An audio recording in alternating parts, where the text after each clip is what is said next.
16절 말씀. 아멘. 여러분, 잠언 설교 준비할 때마다 참 힘듭니다. 이게 어떻게 이 보석과 같은 말씀을 꿰어야 또 우리 성도들에게 우리의 구체적인 삶 가운데 잘 적용이 될 텐데, 인생의 경륜이 짧고 또 지혜가 부족한 저로서는 정말 마음이 가난해지지 않을 수가 없어요. 그럼에도 불구하고 오늘 이 말씀, 그리고 우리가 이번 한 달 동안 묵상할 이 지혜서 말씀이 여러분 모든 말씀을 다 붙잡으려고 하기보다는 한 구절 한 구절이 갑자기 이렇게 여호와께서 생각나게 하시는 그런 은혜가 있습니다. 이를테면 21절 말씀은 오늘 아침에 말씀을 준비하면서 저에게 참 많은 은혜와 도전이 됩니다. 사람의 마음으로 많은 계획이 있어도 오직 여호와의 뜻만이 완전히 서리라. 우리가 많은 생각과 계획을 재고 또 짜지만 어떻든 우리의 인생의 결론과 신앙의 중심은 하나님의 뜻이 온전히 서게 될 것이다 라는 믿음이고 그 간구가 있죠. 그럼 얼마나 마음이 겸손해집니까? 그렇다고 그냥 무계획으로 되는 대로 살아라는 얘기가 아니잖아요. 21절 말씀의 핵심이 뭐예요? 하나님을 두려워하라는 거죠. 그리고 거들먹거리지 말고 겸손하게 행하되 모든 일을 A부터 Z까지, 알파부터 오메가까지 묻고 행하고 기도하며 살아가라라는 얘기 아닙니까? 그런가 하면 17절 말씀도 참 많이 마음에 남습니다.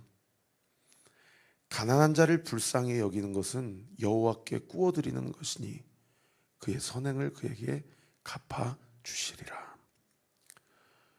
여기 여호와께 꾸어드리는 것이다를 다른 번역 성경에는 하나님께 빌려드리는 것이다. 여러분, 하나님이 우리에게 뭘 빌리시겠어요? 그죠? 뭔가 기본적으로 빌린다라는 것은 있는 사람이 없는 사람이 있는 사람한테 가서 나 좀 도와달라고 하는 건데, 하나님이 뭐가 아쉬우셔서 우리에게 나에게 와서 나 좀 도와줘 라고 그렇게 말씀하실 일이 있겠습니까?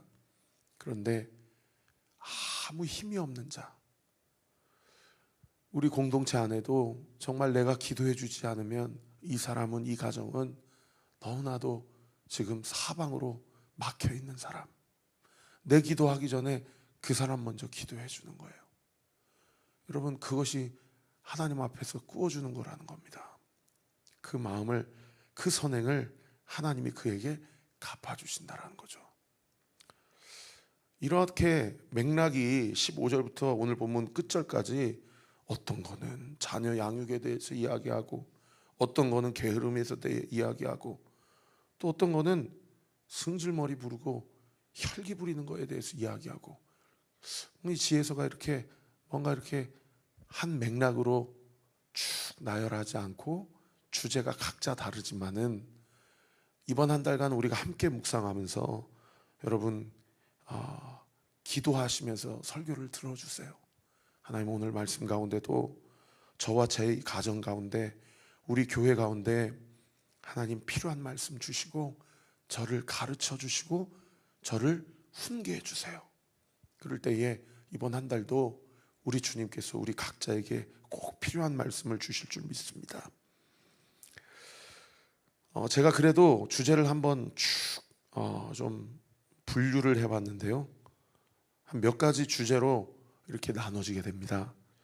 그 첫 번째 주제가 성실함과 신실함에 대해서 오늘 본문 이곳저곳에서 가르쳐주고 있는데, 15절 16절 보시면은 게으름이 사람으로 깊이 잠들게 하나니 태만한 사람, 다른 번역 성경에 나태한 사람은 굶주리게 될 것이다. 그러면서 16절에 뭐라고 말씀합니까? 계명을 지키는 자는 자기의 영혼을 지키거니와. 자기의 행실을 삼가지 아니하는 자는 죽으리라. 여기 자기 행실을 삼가지 아니하는 자를 다른 번역 성경에 말씀대로 순종하지 아니하는 자는, 이렇게 번역하고 있어요.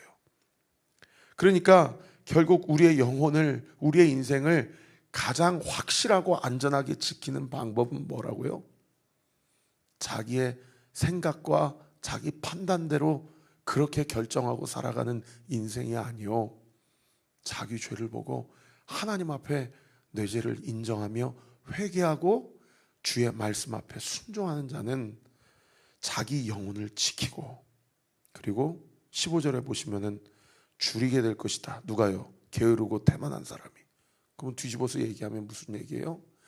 여호와의 말씀을 청종하는 자는 시마다 때마다 우리 주님께서 필요를 채워주신다라는 거죠.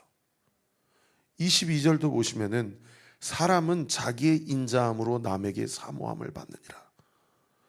이게 좀 이해가 딱 안 돼요. 그래서 다른 번역서를 제가 다 찾아보니까 여기 자기 인자함을 뭐라고 번역해 놓는 거 하니 성실함 또는 변함없는 사랑이라고 번역하고 있어요. 사람은 그 성실함과 변함없는 사랑으로 말미암아 다른 사람에게 사모함을 받는다는 거예요. 그리고 그 다음 구절 보세요. 가난한 자는 거짓말하는 자보다 낫다. 좀 연약하고 좀 부족함이 있으면 용서받고 이해받을 수는 있지만은 거짓말하는 사람, 애당초 의도가 악하고 남에게 해악을 끼치려고 하고 셀피시, 자기중심적인 사람은 이것은 남에게 사모함을 받기는커녕 오히려 사람과의 관계를 끊어버리고 사람을 잃는 일이 있게 된다는 것이죠. 목회하면서 많이 느끼는 게 사람의 마음을 얻는 게 참 어려워요. 그런데 사람의 마음을 얻으려고 목회에 열심을 다해서 대형교회에서 한 15년 동안 그렇게 열심히 목회해서 나름대로 저희 교단에서 큰 교회에서 인정받고 또 실제로도 개척하고 한 번도 연락을 안 드렸는데 지난 3년 동안 많은 분들이 우리 교회 헌금해 주시고 도와주셨어요. 그런데 저도 짧은 제 인생이지만은 회고해보고 돌이켜보면 사람 마음 얻으려고 아둥바둥 애를 써보니까 오히려 사람을 잃게 되더라고요. 그런데 앞으로 더 살아봐야지 알겠지만은 하나님 마음을 얻으려고 그러니까 하나님이 사람 마음을 얻게 하시더라고요. 여러분, 하나님을 두려워하십시다. 하나님을 두려워하고 하나님의 마음을 사려고 하는 자는 어떻게 됩니까? 하나님이 사람을 붙이시고 인생 끝날까지 의리를 지키고 신의를 지키는 믿음의 동역자들을 붙여주세요. 저는 온리교회 우리 성도들 간의 관계와 저와의 관계가 그런 믿음의 다윗과 요나단처럼, 다니엘과 사드락과 메삭과 아벳느고처럼 그 세상 한복판에서도 주님 두려워하고 사람을 사랑하고 불쌍히 여기고 그리고 민족과 나라를 위해 함께 기도하는 우리 교회가 되기를 예수님의 이름으로 축원합니다. 그래서 여호와를 두려워하는 것, 사람 두려워하지 않고 하나님 두려워하는 것에 대해서 오늘 본문 23절에 뭐라고 이야기합니까? 여호와를 경외하는 것은, 여기 다른 번역 성경에 여호와를 두려워하는 것은 거기 한번 주목해 보셔요. 사람으로 생명에 이르게 하는 것이라. 경외하는 자는, 즉 여호와를 두려워하는 자는 족하게 지내고, 족하게 지낸다는 것은 모든 물질과 그 필요와 쓸 것을 하나님이 채워주신다는 거예요. 그리고 재앙을 당하지 아니한다. 마지막 첫 번째 그 주제와 관련해서, 즉 성실, 신실, 또 게으름과 관련해서 24절에 오늘 보면 이렇게 얘기합니다. 게으른 자는 자기의 손을 그릇에 넣고서도 입으로 올리기를 괴로워한다. 이러한 인생이 되지 않기 위해서, 또 자녀들이 이렇게 되지 않기 위해서 사실 두 번째 주제, 이 훈계와 자녀 교육과 관련해서 오늘 본문에서는 가장 많이 말씀을 해주고 있습니다. 18절에 보시면은 네가 네 아들에게 희망이 있은즉, 이걸 다른 번역성에 찾아보니까 네 아들이 들어서 네 이야기를 받을 만한 소망이 있다고 한다면, 이렇게 번역해요.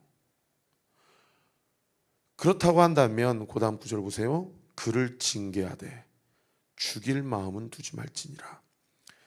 어떤 부모가 자식을 죽이려고 훈계하고 징계하겠어요? 그래가지고 죽일 마음을 두지 말라를 또 다른 번역성에 찾아보니까 자식을 망할 때까지 내버려 두면 아니 된다. 참 저도 목회자로서 교회를 세워가면서 A라는 성도님 불러가지고, 성도님 이렇게 하시면 안 됩니다. 하나님이 기뻐하시지 않을 뿐더러 공동체 해악을 끼칩니다. 제가 이 말을 참 하기가 힘들어요. 사도 바울이 디모데에게 네 연소함을 업신여기지 못하게 하라 라고 그랬는데, 40대 초반의 목사가 이렇게 교회 개척하고, 이찬수 목사님도 분당 우리 교회 개척하기 전에 청소년 사역만 하셨다고 그러는데, 저도 교구 사역을 해본 적이 없거든요.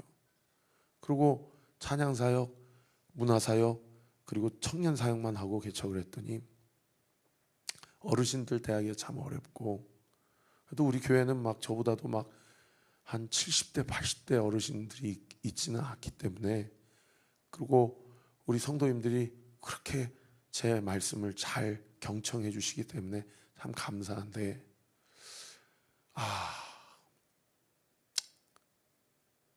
이렇게 함께 일정 기간을 함께 하다가 또 떠나는 성도들을 생각하면 후회가 돼요. 왜 그때 그 말을 하지 않았을까? 여러분, 자녀들 교육하실 때 말씀을 가지고 마땅히 하실 말들은 하셔야 됩니다. 오늘 보면 20절에도 한번 보세요. 너의 권고를 들으며 훈계를 받으라. 너는 권고를 들으며 훈계를 받으라. 여기 권고를 다른 번역성경에 충고, 조언이라고 번역하고 있어요. 그리하면 네가 필경은 지혜롭게 되리라. 25절에도 보세요. 거만한 자를 때리라. 그리하면 어리석은 자도 지혜를 얻으리라. 여기 지혜를 얻으리라를 다른 번역 성경에 미련한 자도 각성하게 될 것이다. 저렇게 하면 치리받는구나. 이렇게 하면 혼나는구나. 그게 다 교육 관점에서 깨닫게 되고 이 순기능적인 것이 있다라는 거죠. 그 다음 구절, 명철한 자를 견책하라. 그리하면 그가 지식을 얻으리라. 이미 명철한데 무슨 견책이 필요합니까? 그럼에도 불구하고 가르치고 훈계하면 그가 지혜와 지식을 얻게 될 것이라는 거예요. 26절도 보세요. 아비를 구박하고 어미를 쫓아내는 자는 부끄러움을 끼치며, 다른 번역 성경에 파렴치한 자식이다. 그리고 그 다음 구절 보세요. 능욕을 부르는 자식이다. 얼마나 부모가 훈계를 게을리했으면 이렇게 부모의 권위를 가볍게 여기겠어요. 27절도 보세요. 내 아들아, 지식의 말씀에서 떠나게 하는 교훈을 듣지 말지니라. 지식의 말씀, 생명의 말씀을 떠나게 하는 이 세속적인 가르침과 교훈이, 여러분 솔로몬 시대 때도 그 말 듣지 말라라고 얘기했는데, 오늘날처럼 이 정보의 홍수의 시대, 그냥 챗GPT에다 뭐 하나 물어보면 AI가 이렇게 가르쳐 주는구나. 사람들이 어떠한 정보와 지식에 대해서는 더 밝아지고 더 간교해지고 간사해지는데, 생명의 말씀을 읽는 일에는 더 날이 갈수록 게을러지는 거예요. 말씀을 들어도 감동이 없고, 하나님의 레마의 말씀, 움직이는 말씀이 내 안에서 이렇게 마음판에 박히는 일이 더디고, 말세가 되면 이렇게 사람을 사랑하지 아니하고 자기의 유익을 구하고 그리고 자기중심적으로 하나님의 말씀을 받지 않은 일들이 있다는 거죠. 우리 온리틴즈 온리키즈, 우리 다음 세대들을 양육하고 훈련하고 우리 가정교육 그리고 우리 다음 세대 양육과 관련해서 우리가 기도해야 됩니다. 하나님, 마땅히 가르칠 것을 가르치게 하시되 그들의 마음에 부드러운 마음을 주시고 행여나 우리가 혈기로 교육하지 않도록, 그래서 그들로 하여금 완악하거나 교만하거나 하나님 앞에 거들먹거리지 않도록 아버지 하나님, 우리 자녀들을 또 내 자신을 하나님 불쌍히 여겨주시고 듣는 귀를 허락하시고 부드러운 마음을 허락하여 주옵소서. 그래서요, 이렇게 훈계하고 자녀 교육할 때 우리가 꼭 기억해야 될 게 이 혈기와 우리 안에 있는 성품과 기질이에요. 19절 보세요. 노하기를 맹렬히 하는 자는, 다른 번역 성경에 성질머리가 불같고 조급한 인생은, 그렇게 번역하고 있어요. 그 사람은 뭐 하게 될 것이라고 얘기해요? 벌을 받게 될 것이다. 네가 그를 건져주면 다시 그런 일이 생기리라. 이 혈기가 왕성하고 성질머리가 불같은 사람은 답이 없다는 거예요.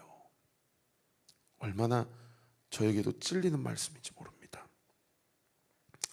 말씀의 결론을 맺겠습니다. 그러므로 저는 오늘 본문의 말씀의 결론을 여러분 21절과 23절로 함께 하나님의 경륜과 주 하나님의 섭리를 우리 마음판에 새기기를 원합니다. 우리 21절 아까 제가 나눴는데 같이 한번 읽을까요? 시작. 사람의 마음에는 많은 계획이 있어도 오직 여호와의 뜻만이 완전히 있으리라. 23절도 아까 제가 나눴지만 한 번 더 읽으시겠습니다. 시작. 여호와를 경외하는 것은 사람으로 생명에 이르게 하는 것이라. 경외하는 자는 족하게 지내고 재앙을 당하지 아니하느니라. 181페이지에 전진영 성도님의 자신이 ADHD였고 자신의 어머니도 조울증과 분노 조절 장애로 여러 가지 정신적, 육체적 학대를 받았고 자신의 딸이 자해를 하고 참 절망적인 가정형 상황이지만은 말씀과 삶을 나누는 공동체와 동역자들을 만나서 자신이 하나님 앞에 어떤 죄인인지를 깨닫고 어머니께 부모님께 어떤 용서를 구하고 그리고 청소년 부서에서 교사로 이러한 자신을 사용해 주신 하나님께 감사합니다 라는 이 간증의 내용을 한번 보시고요, 오늘 말씀을 들으면서 그냥 좋은 격언, 덕담 들었다 생각하지 마시고 오늘 묵상하기, 적용하기에 내가 하나님 앞에 돌이켜야 될 죄가 무엇이고 말씀 앞에 게으른 나의 모습이 무엇인지, 요즘 내가 가장 많이 투자하고 신경 쓰고 있는 혹여나 그것이 세속적인 말씀이 아닌 것이 있는 것은 아닌가 한번 좀 돌아보시고 적용하시는 오늘 하루의 말씀이 되시기를 예수님의 이름으로 축원합니다. 기도하겠습니다. 아버지 하나님, 오늘도 생명을 다해 주의 말씀을 전했습니다. 우리 모두가 이 말씀 앞에 사람으로 생명에 이르게 하는 것은 오직 여호와의 말씀이요 여호와를 두려워하는 것이요 하나님의 뜻만이 우리네 삶 가운데 이 시대 가운데 온전히 서게 될 것을 우리는 분명히 믿사오니 아버지 하나님, 우리의 믿음을 주님께서 귀히 여겨주시고 우리가 우리 자신을 놓고 기도하고 우리 자녀들을 놓고 기도하고 우리 교회와 이 시대와 나라와 민족을 위해 기도할 때에 우리의 높아진 마음, 교만한 마음, 은혜 없고 긍휼한 마음이 없는 그 모든 영역까지도 주 성령께서 우리로 친히 가르쳐 주시고 주의 말씀을 생각나게 해주셔서 주의 말씀을 따라 살아가는 저와 우리 모든 온리교회 성도들 되게 하여 주시옵소서. 오늘 이 아침에도 이 시간 예수의 이름으로 명하노니 우리 사랑하는 성도들의 기도의 입이 열릴지어다. 기도의 영안이 열릴지어다. 기도의 영적인 분량이 지경이 넓혀지게 될지어다. 내 입을 크게 열라. 내가 채우리라. 주님 믿음 가지고 주 앞에 간구하는 우리 사랑하는 성도들의 모든 기도 예수의 이름으로 응답될지어다. 응답될지어다. 응답되게 될지어다.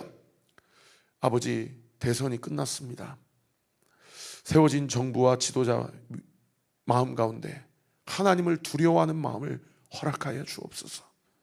아버지, 국론이 분열되어 있고 이렇게 국가가 사람들의 생각이 이념으로 또 여러 가지로 나누어져 있는 이 시대 가운데 아버지, 동서로 남북으로 이렇게 나누어져 있는 우리 민족을 주님 불쌍히 여겨 주옵소서. 우리 다음 세대를 살려 주옵소서. 하나님을 두려워하고 하나님의 말씀을 따라 청종하는 예수 그리스도의 세대, 성령의 세대가, 한국교회가 온전히 일어날 수 있도록 주께서 긍휼히 여겨주시고 불쌍히 여겨 주시옵소서. 믿고 감사드리며 살아계신 예수 그리스도의 이름으로 기도하옵나이다. 아멘. 지금은 우리 구주 예수 그리스도의 은혜와 하나님의 사랑과 성령 하나님의 위로 교통 충만하심이 오늘 이 아침에도 레마의 말씀, 내 마음판에 새겨주시는 그 말씀 붙잡고 우리 가정을 위해, 자녀들을 위해, 우리 교회를 위해, 나라와 민족을 위해 기도하는 우리 사랑하는 오늘 교회 모든 성도들 머리 위에 지금으로부터 영원토록 함께 하시기를 간절히 축원하옵나이다. 아멘.